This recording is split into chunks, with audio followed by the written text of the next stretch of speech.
Hello and welcome to another T-Rex talk. This one's going to be about radio, but it's not going to be about technical radio. It's not going to be about practical applications of radio. I'm going to read through an article that Slate published a week ago, 2 weeks ago, an article by Max Fenton, and the title of this article is Far-Right Extremists Are Using Personal Radios to Plan Violence. Now, I don't know that this article is going to pick up a lot of traction. It took me a while before people started sending it to me. This is an interesting opportunity to talk about a couple of things radio-related, journalism-related, but also labeling and totalitarianism. So Slate is not a bastion of great reporting, and this article is not great reporting on its own. I will say that I'm impressed that Max Fenton went out and talked to a few people who actually are involved in the field, like as actual humans. Didn't just copy and paste their words out of somebody else's article, so good job, Max. But at the same time, the article does kind of miss a whole lot of points about the topic that he is addressing because he's trying to make a different point. And I kind of don't need to read the whole article because everything in the article is really best summed up by the title and the subtitle. Title is Far-Right Extremists Are Using Personal Radios to Plan Violence. Subtitle, Is the Government Prepared to Stop Them? That actually gives you a much better idea of what this article is trying to accomplish than the article itself, possibly because an editor wrote the title and subtitle, but let's get started. During Cassidy Hutchinson's explosive testimony at the January 6th Commission's hearing on Tuesday, footage was shown of the chaotic scene at the White House ellipse that day as an estimated more than 10,000 people lined up to go through magnetometers to listen to former President Donald Trump speak. This is already hard to read out loud. And we're already running into some selective reporting. Yes, a little over 10,000 people went through the metal detectors to listen to President Donald Trump speak. Far fewer number of people actually went into the Capitol, and way more people were out on the mall. There is somewhere between 1 and 2 million people that are estimated to have shown up to the rally. So picking this number of 10,000, he's got this sort of sweet spot of big scary number, not actually reflective of who went into the Capitol building, nor was it such a small number of people who were actually there to support Donald Trump. Going back to the article, this rally would eventually lead to the assault as Donald Trump exhorted the crowd to fight like hell by protesting at the Capitol. Early reporting from the Secret Service sent in at 8:51 a.m. describes a crowd dressed for action in body armor, ballistic helmets, and backpacks. The report also noted that many of them carried radio equipment. I'm reading this with a little bit of dramatic inflection, but that's not as much as I think Max is putting on this article. He's talking about 10,000 people dressed for action in body armor, ballistic helmets, and backpacks. It's a tiny fraction of the audience that actually has kit on, and very few helmets. And I don't know that any of those helmets were ballistic, aside from all the ones that were being worn by, Capitol Police and riot folks and so forth. Back to the article. Indeed, during the dizzying aftermath of January 6th, reporting and intelligence work revealed that some on the extreme right turned to amateur and unlicensed personal radio for more direct communication during the attack. Days later, on January 17th, 2021, the FCC put out a sternly worded statement. Certain radio services regulated by the Commission may be an alternative to social media platforms for groups to communicate and coordinate future activities. It reminded radio operators that it is illegal to use radio frequencies to plan crimes. Crimes are also illegal. So, first thing I want to talk about in this article isn't really radio-based, it is labeling. The really important thing that is done in journalism these days is labeling. So, instead of laying out the facts first, you do all of your guilt by association stuff first, and then you bring the facts out later. So a lot of the stuff that's in this article is, in fact, factual, but first it is colored by the labeling. So we're going to be talking about extremists quite a bit in this article. We start off the radio by linking extremists to radios by pointing out the January 6th people, because the axis of evil amongst the modern left goes like Hitler, Trump, January 6th people, insurrectionists. And the cool thing about the January 6th insurrectionists is you can actually directly attach them to Donald Trump. You can directly attach Donald Trump to them. For this sort of mudslinging purposes, this is perfect. And the fact that this is a huge group of people that actually showed up on that day, on the January 6th demonstration that covered a huge swath of public D.C., That is something that you can lean on occasionally if you want to just pull random people who were in that crowd, because statistically speaking, a lot of different kinds of people are going to be in that crowd of 1 to 2 million people. But then you can also lean over to a handful of folks doing terrible things inside the Capitol building to broad brush everybody that was there to support Donald Trump. And then if necessary, or maybe if you just feel like it, you can broad brush everybody that likes Donald Trump. So that is a pretty common tactic. And it's not even necessarily a tactic. It is actually something that human beings just naturally do. We like labels because stuff that isn't labeled is too complicated to actually wrap your head around a lot of the time. But when you have ill intent, it's just a really easy thing to fall back on and use to get your point across. And Max definitely has a point here. Let's get back to the article. The use of radio during the highest profile instance of right-wing extremism in decades, however, is not unique. It is part of an obscure but increasingly concerning phenomenon among the far right in recent years, using radio as a means of clandestine communication. So, now, obviously, he's very right that it is the highest profile. The media has not stopped talking about it. Ironically, the government barely stopped talking about the January 6th insurrection on July 4th to celebrate Independence Day, when a bunch of other insurrectionists overthrew a British government to establish, or rather re-establish, the colonial government that was being trodden upon. But the left keeps coming back to this, the media keep coming back to this, because it is a tremendously useful label that they can continue to attach exclamation points and red flags and danger signs to. But now let's talk about radio. So Max goes into this idea that radio is increasingly being used by the right, the far right. Next paragraph. Right-wing extremists primarily use the personal radio services band, described by the FCC as short-range, low-power radio communications using devices that operate much like walkie-talkies. They do not require transmission towers or extensive equipment like more commercial FM or niche ham radio, and are often individual transceivers.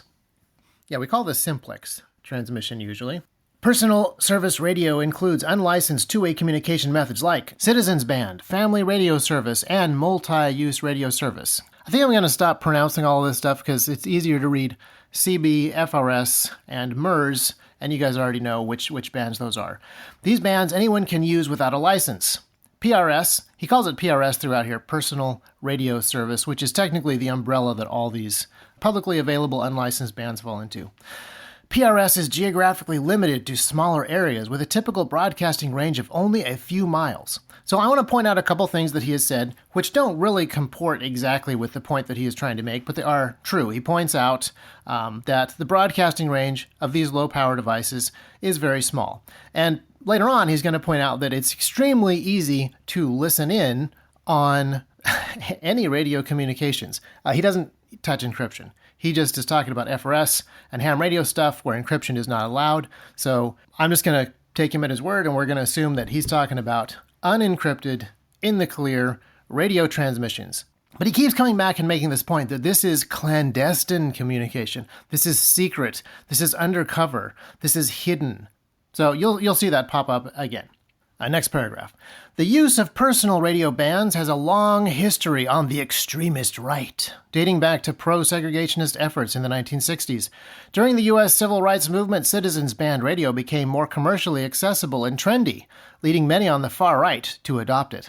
This is another one of those examples of a very true statement, but kind of glossed over in such a way that it doesn't really say what he thinks that he's trying to say. Like, he's trying to say that this radio use of decentralized, unmonitored communication bands is largely adopted by and utilized by the far right. But then here he mentions the citizens band radio is very trendy, without mentioning just how incredibly trendy it was. By the 1970s, CB radio was so popular and so widely used that there were movies revolving around CB radio as a major plot device that were #1 box office movies. There were songs about talking to people on CB that were #1 Billboard performing songs. This was a phenomenal storm. This was like iPhone levels of popularity. This isn't something that the far right found out about just because it was like, hey, it's in stores, we'll use it.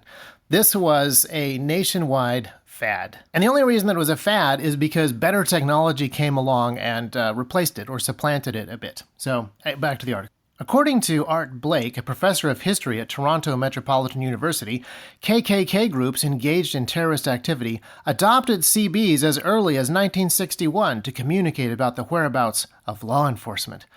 Okay, yeah, again, everybody was using CB at that time.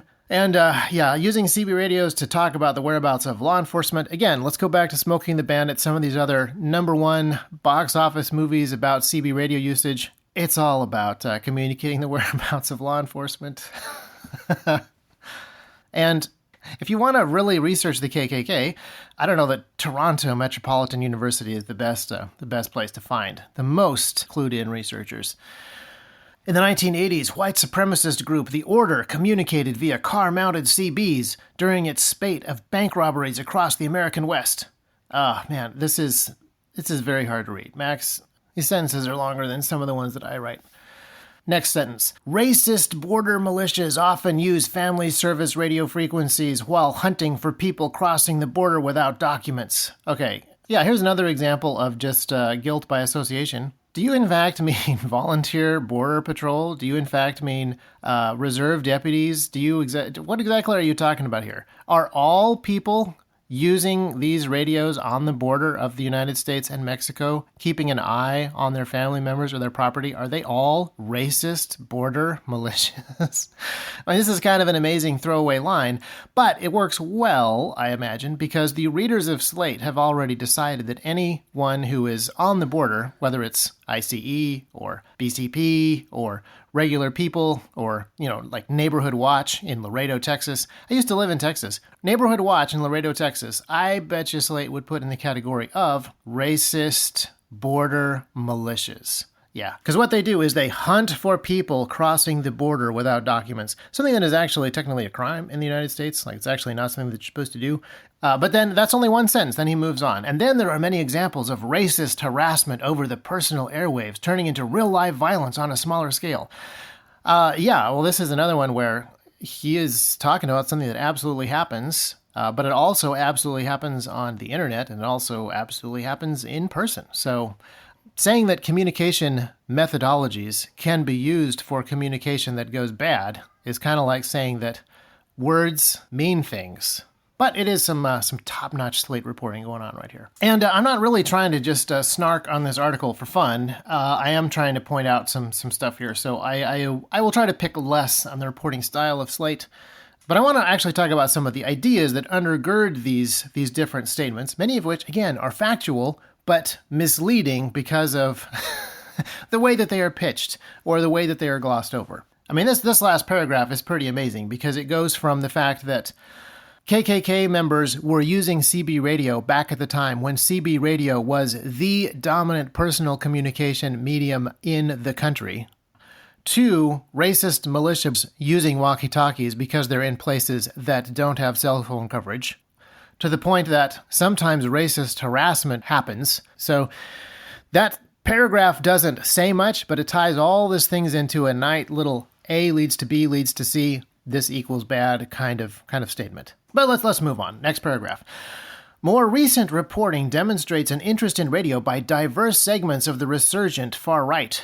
Ooh, resurgent sounds scary. A January 2021 NBC News story follows a panicked QAnon follower purchasing radio equipment to communicate after Parler was deplatformed in the wake of the attempted insurrection.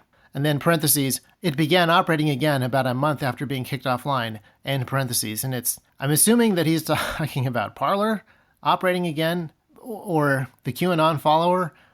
Again, is this the Slate style guide? Or is this the individual reporter just throwing in a random parenthetical statement here? Just not clear. Reddit's main radio hobbyist community, r/amateur radio, has a specific rule against posting militia content, though its moderators declined to comment on what led to the creation of this rule, beyond pointing out that theirs is not a political forum. So the deplatforming thing, keep an eye out for that. Another amateur radio operator who declined to provide his name for fear of retaliation has heard discussion of conspiracy theories on air, even though it stopped short of criminal activity. Okay, so this is the sentence that actually made me laugh out loud, because I've been a ham operator for over a decade now. I've actually spent very little time on different ham nets. I have never, ever been on a ham net where the ham radio operators were not talking about conspiracy theories. Sometimes it was Bigfoot. Sometimes it was other stuff. Oftentimes it wasn't really political. It was pretty mainstream conspiracy theory stuff, or the fun fringe conspiracy theory stuff. But this one sentence in this article that makes it sound like sometimes ham radio operators hear non-hams talking about conspiracy theories. Like every other time it's been the opposite. Non-hams tuning in hear hams talking about conspiracy theories. This is one of those, tell me you didn't do very much research on ham radio before you wrote your article about radio sort of sentences. Again, all of these statements are factually true. I don't disagree that an amateur radio operator could have listened in to some discussions of conspiracy theories on a hamnet. I find that completely believable.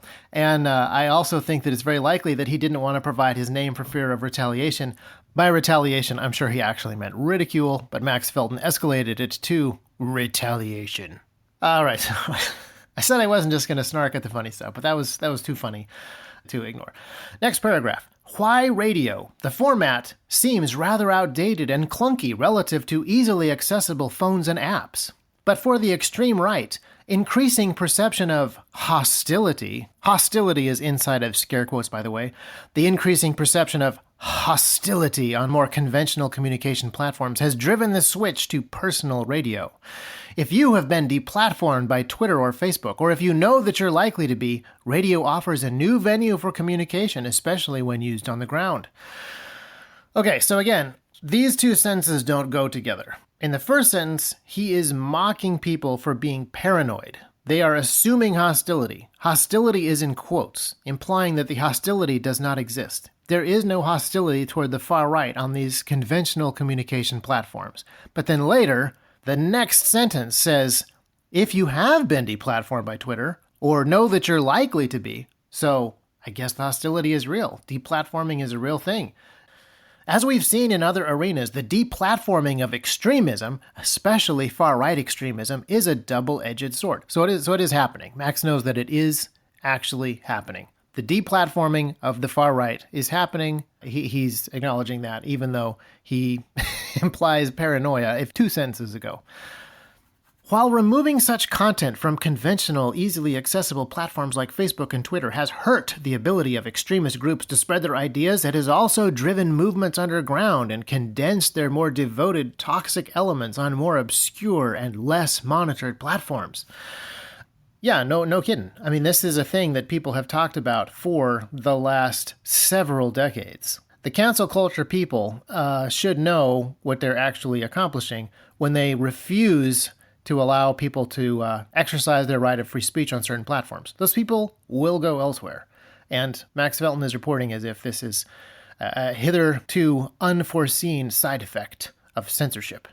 Next paragraph. As social media began to crack down on extremist content and baseless conspiracy theories, a universe of alt-tech platforms emerged to fill the vacuum. Historically, right-wing extremist groups have adopted personal radio services for similar reasons in the face of modern tech monitoring. Klansmen would utilize CB radios to engage in mobile discrete tactile communications and avoid the risk of more easily monitored technology like telephones. I mean, that's kind of true, but the main thing that CB radio offered you was mobile communications. There was no alternative. There were no modern tech solutions superior to CB radio in the 60s and the 70s, this period that he is talking about. CB radio was the cutting-edge mobile communications technology, and it was the mainstream one, and it was the popular one, and it was the most widely adopted one. It wasn't a fringe alt-tech platform that was being adopted by the far right. It was nationally adopted. And then there's a quote from Art Blake. It's been a long time since we mentioned Art Blake before, partly because of my own interruptions, but he is the University of Toronto guy who is the KKK expert. That is where the KKK communication experts are.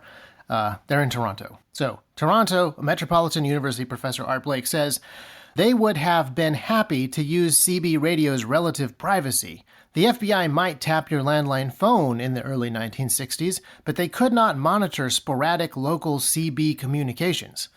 Again, yeah, that's kind of sort of true, but again, completely missing the point. CB radio was not relatively private in the 1960s or 70s unless you were using it very, very, very far away from other people who also would have CB radios, which was a lot of people. I really don't think privacy is as much of a factor for some of these communication technologies being chosen over others. Again, not that there's a whole bunch of options on the table.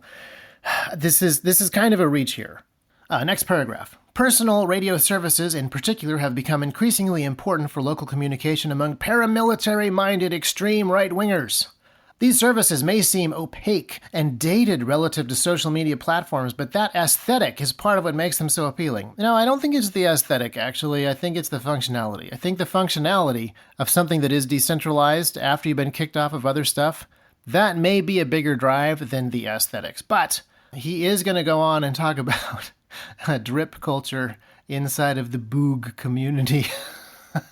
Hey, Max, you need to get on Instagram. The Fang Gang is out there. You could actually have gotten some sweet photos for this part of your article. For instance, Telegram is not as obviously visually tactical as using a radio. One paragraph ago, you were talking about the need for privacy.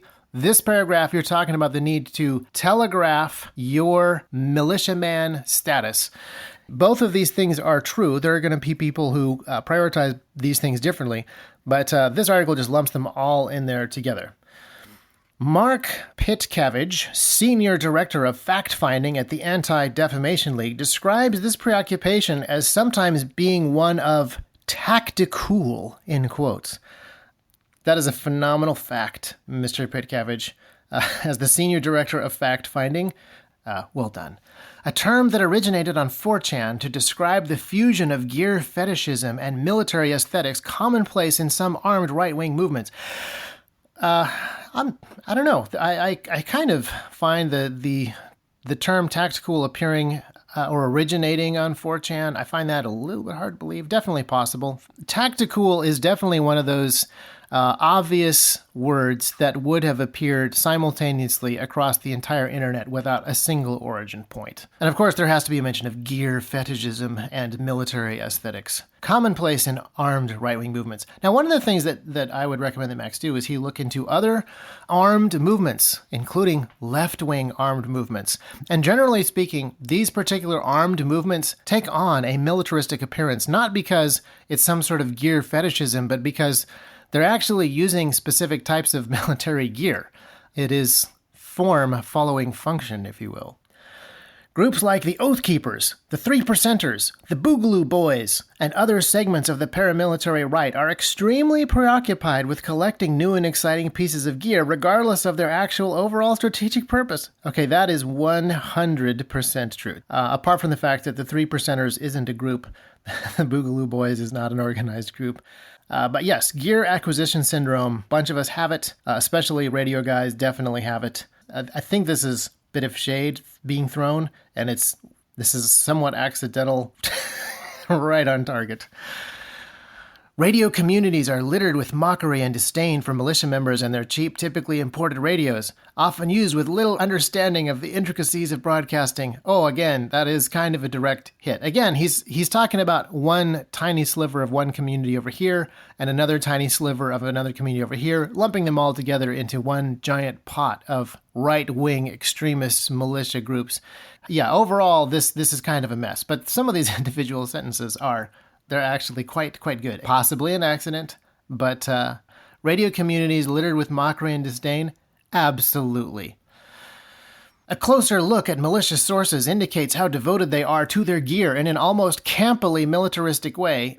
All right, so there was some journalistic gold back there, and then we have this sentence here.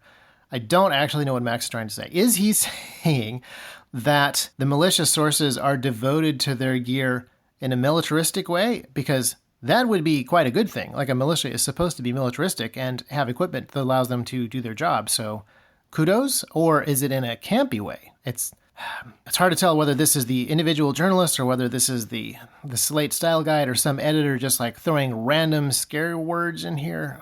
But this is hard to read out loud. One Massachusetts-based militia organization has publicly available operational security guide for radio use. So all of this scary discussion of privacy, covertness, hiding, etc., all this stuff is pretty wide out in the open. And if you read this article carefully, you will notice that Max Felton has found all of this information in a shockingly short amount of time. This article appears to have been written in like an afternoon. I keep calling him Felton, by the way. His name is actually Fenton. I would be surprised if this article took a whole lot longer to write than this podcast is taking to record. Although I do want to say kudos for reaching all the way out to the University of Toronto to get those KKK facts. That's a good long phone call, so good job. But getting back to this militia, this Massachusetts-based militia, it has publicly available operational security guides for radio use, loudly demanding that members learn the phonetic alphabet. Yep, that is absolutely a good idea, because radio is not the clearest communication, especially if you're using those typically imported radios. Clarity is not really their thing. Loudly demanding that members learn the phonetic alphabet and recommending helpful hints like colorful euphemisms for discussing militia activities while on air. Training becomes going to the dance. Guns become tools, and ammos, boxes of candy. All right. I'm just going to keep reading. The group's advice comes with a grim, all-caps warning. Do not discuss anything that you don't want to tell the world on any airwave, channel, network, or frequency. Ever, ever, ever. This Massachusetts-based militia organization, I don't know who it is. I'm now going to go try to figure out who this is, which should be really easy because he's posted actual quotes from their publicly available operational security guide. It will show up in the first Google search. They are saying, everything that you say on radio is public. Everyone in the world can hear it. Max Fenton posts this warning in its entirety. The very next sentence, and I'm not kidding, their desire for discreet tactical communication is an alarming indicator. Wait a minute. Discreet? Anyway, their desire for discreet tactical communication is an alarming indicator of heightened militarization.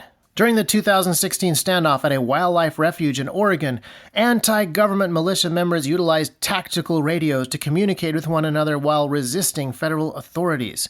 Militia members have been spotted with radios at local political demonstrations, and they frequent electronic stores to get beginner radio sets. Again, this is a whole bunch of different stuff being thrown into a few very long sentences. It's at this point that it really occurs to me that Max is not really familiar with radios. He's been researching them for this article. Some of his research is not bad, but his understanding of the intricacies of radio broadcasting are not clear. He doesn't seem to understand that there are places in the world that do not have cell phone coverage. There are people who are no longer allowed to use certain internet chat services.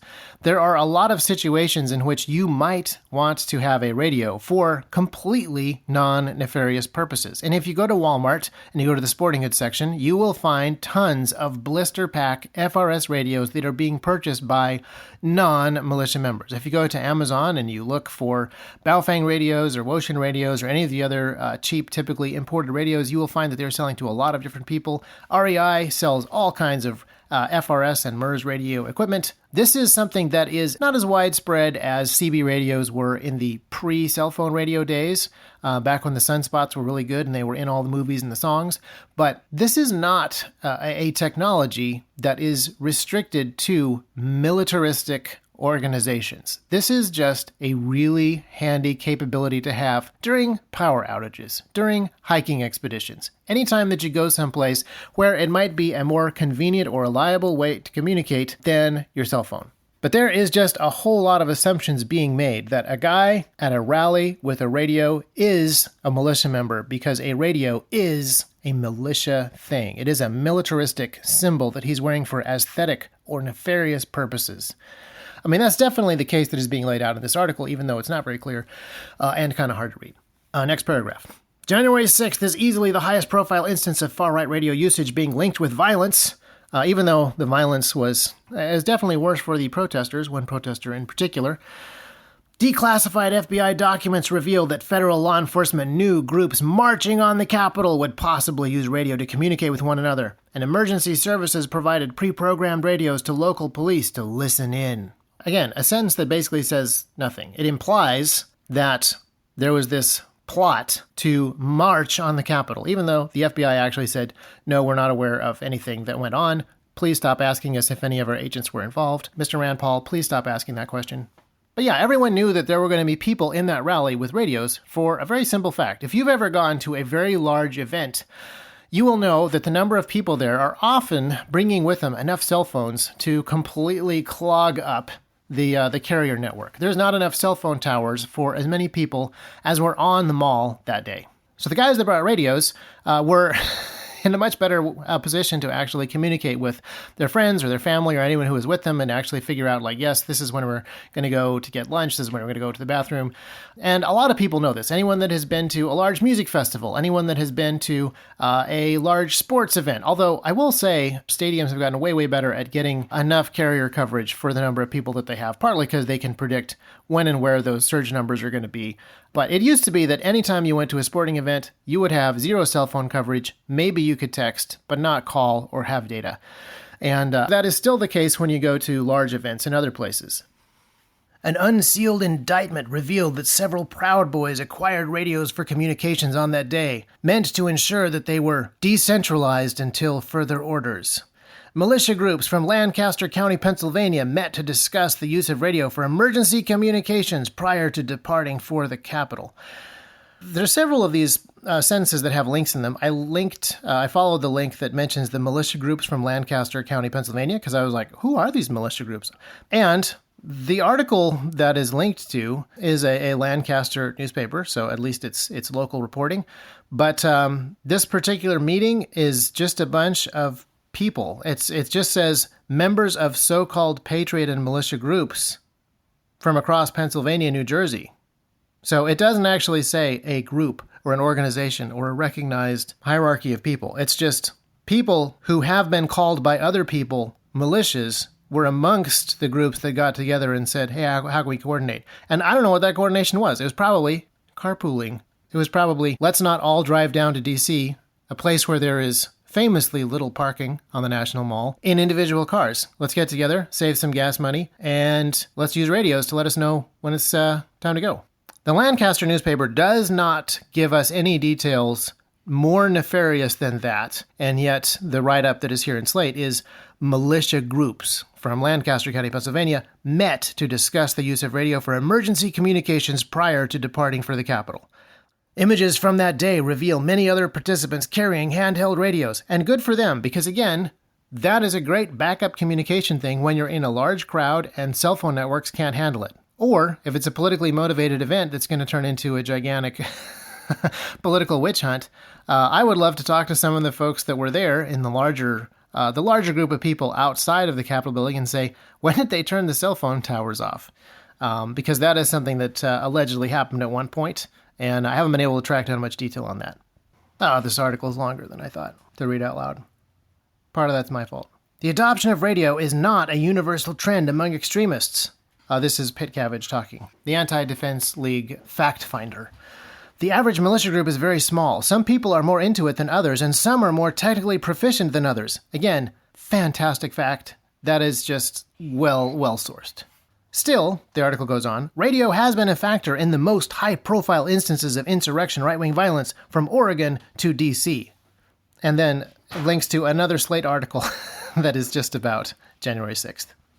Unlike with personal radio service bands, there is a system to monitor ham radio platforms run largely by volunteers. Ham radio broadly describes the non-commercial, often individual use of radio bands for communicative, personal, and hobbyist purposes.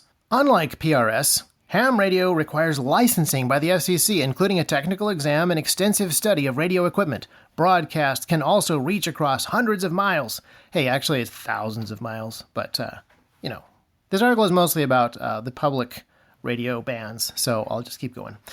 The FCC is able to gather info on amateur broadcasts that violate the law through its friends in the ham radio community. Ham radio operators like Dan Debinski of Central Michigan Amateur Radio Club and their local communities have also taken to pushing away extremist activity when they see it.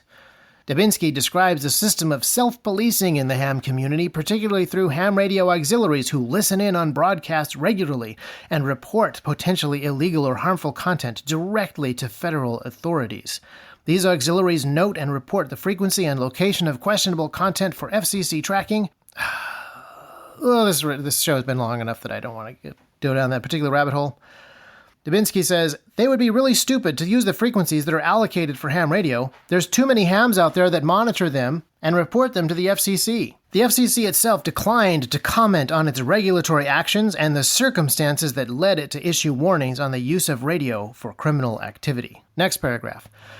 But PRS is not ham radio, and the two often do not mix. All right, well, okay. Though ham radio itself has been well monitored by volunteers, the recent influx of cheap and effective personal radios has made broader monitoring less possible. Yeah, the fact that there are more radios out there doesn't actually make monitoring less possible. In fact, it makes there more stuff to monitor, and it makes stuff worth monitoring more in your area. The bigger issue here that Max doesn't really cover is that the incredible short range of some of these little teeny blister pack radios is what makes them hard to monitor. You have to be physically very close to a half-watt radio to hear what the people are saying. That is the issue with the monitoring that he would like to see in the future, not the sheer profusion of these radios that exist now in citizens' hands. Richard Fairburn, a retired law enforcement professional who has written on radio issues, says that law enforcement must be aware of the popularity of radio, particularly with the wave of low-cost products hitting the radio market. Since the radios can be programmed to any frequency within their limits, some unused or black frequencies can be used, which would very likely to be monitored by the FCC or ham operators, he said. Fairburn was also clear that he had not heard of efforts by the FCC to assist local law enforcement to listen in on criminal communications. And the FCC declined to comment on how it works with local agencies to monitor PRS. Yeah, it's because they don't actually, that's not their job. The FCC has specifically said that you don't need a license to use these frequencies. And there are still rules, but the FCC's job isn't to monitor every square mile of the United States and know exactly what is being said by every person who's using a radio and then tell local law enforcement about it. That is not their job. And then the very last sentence of the article, a spokesperson reiterated via email that the agency's January announcement speaks for itself. So let me scroll all the way back to the top and let me read their January pronouncement. Certain radio services regulated by the Commission may be an alternative to social media platforms for groups to communicate and coordinate future activities. That's the announcement that, quote, speaks for itself, unquote. So, sorry if we took too long nitpicking on some of the grammatical details, but reading something out loud just really highlights those things. That's a little tip for you, Max Fenton. If you are listening to this article, read your stuff out loud. It's a great way to find places that need more punctuation or less. There's a whole bunch of things in this article that are factually correct statements, but extremely misleading based on the lack of context or the juxtaposition that they are placed in. And then there's also things that are technically just kind of right on the edge because they are so vague, it's not clear whether they are right or wrong. However, it is still a really good article for pointing out the way that some of these labeling and guilt by association things are being used. But it also is an article that really speaks to the totalitarianism that we kind of see creeping into our society. Did I say kind of see creeping? That we see looming over all of our society really clearly.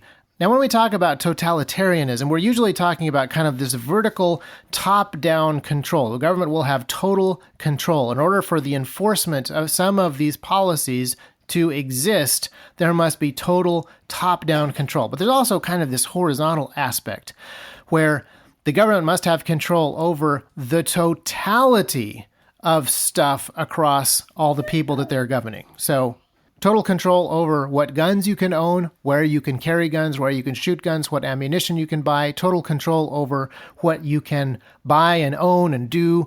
But one of the things that Max is asking for in the Slate article is there needs to be some level of control over what people say on radio waves. because the possibility for that speech to be misused is so great based on the handful of cases that he brings out there and some of the stretches that he makes.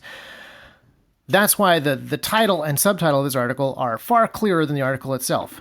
Again, title, far-right extremists are using personal radios to plan violence. Subtitle, is the government prepared to stop them? And the implication of all Slate journalism is the government must be prepared to stop any bad thing. The government must be prepared to do everything because it is the government's responsibility to provide everything good and stop everything bad.